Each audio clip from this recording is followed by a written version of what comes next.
नमस्कार, मी Ranjana. Home cook Ranjana channel वरती आपल्या सर्वांचं पुन्हा एकदा मनापासून स्वागत आहे.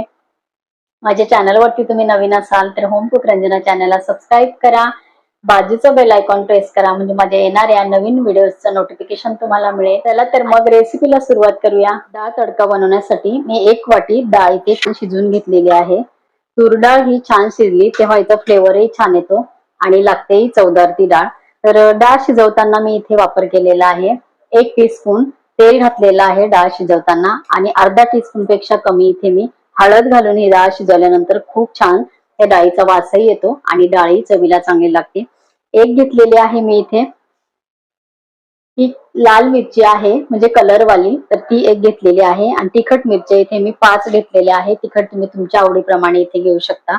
10-15 कढीपत्त्याची पानं घेतलेली आहे तुकडा करून, आणि 20 ते 25 लसणाच्या पाकळ्या साली सकट मी घेतलेल्या आहे, कुटून घ्यायच्या आहे. बाकी फोडणीमधलं साहित्य हिंग, राई, जिरं आणि तेल किंवा तुपाचा तुम्ही इथे वापर करू शकता. तर हे लसणाच्या ज्या पाकळ्या आहेत तर ह्या मी ठेचून घेणार आहे.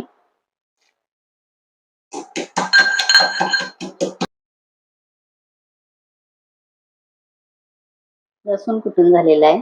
2 टीस्पून तेल घातलेलं आहे. तेल कडकडीत गरम झालेलं आहे. 1 टीस्पून घातलेली आहे राई, कढीपत्ता अर्धा तुकडे करून घेतलेले, ठेचून घेतलेला लसूण खूप जास्त बारीक ठेचलेला नाहीये. तिखट आणि आपले लाल कलरची जी असते ती मिरची इथे घेतलेली आहे. फोडणी आपल्याला छान खमंग करून घ्यायची आहे.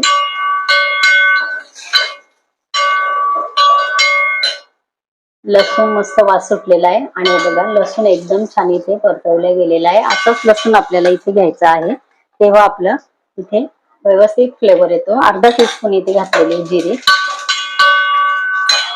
2 चिमटे घालायचं आहे हिंग, हळद मी घातलेली आहे शिजवताना फक्त 2 चिमट्या घातलेली. शिजून घेतलेली डाळ आपल्याला घालायची आहे.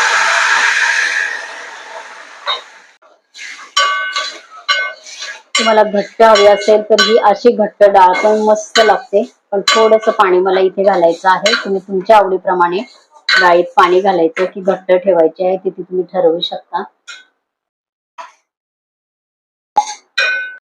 गरजेनुसार मी इथे पाणी घातलेलं आहे, खूप पातळ नाही पण थोडंसं पाणी घातलेलं आहे. चवीनुसार घालायचं आहे मीठ. एक खळखळ मोकळी डाळीला इथे आणायची आहे. यापेक्षा घट्ट असेल, तुम्हाला आवडत असेल तर डाळीची चव छानच लागते. इथे खूप जास्ती पाणी ओतायचं नाही. 2 टीस्पून मी इथे घालते ओलं खोबरं.